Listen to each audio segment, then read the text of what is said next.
Hey guys, अगर आपको ये वीडियो पसंद आई तो प्लीज यार इसको लाइक कर देना, कमेंट में बताना वीडियो कैसी।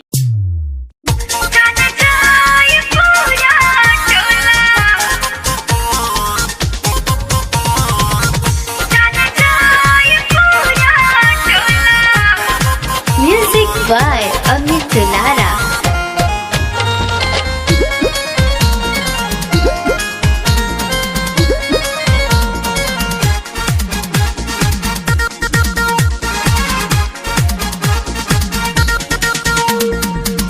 चल मार्केट में चल के, चल मार्केट में चल के पियल जाई पेप्सी कोला। धीरे धीरे बोला राजा, जान जाए पूरा टोला। धीरे धीरे बोला राजा, जान जाए पूरा टोला।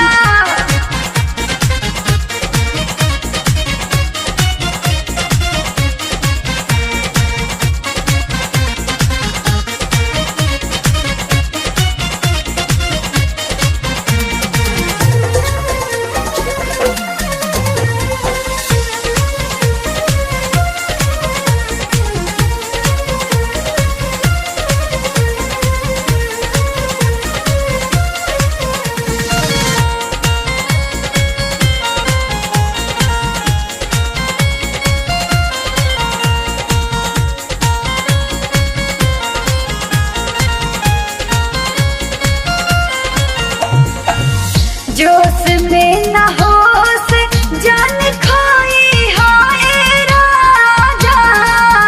जान जाए लोगावा तो कैसे लेबा मजा, कैसे लेबा मजा। रानी मोर जवानी पे चलत नइखे जोर हो।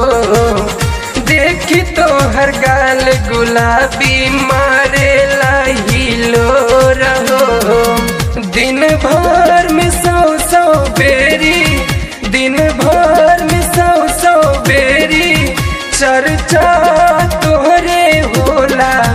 धीरे धीरे बोला राजा, जान जाए पूरा टोला।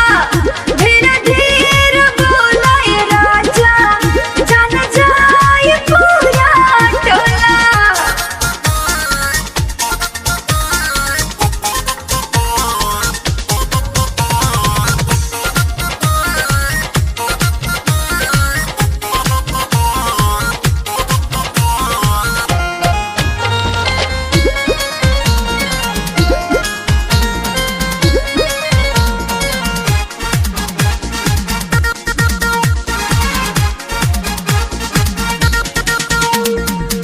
रानी हो जवानी में प्यार एक बार होला।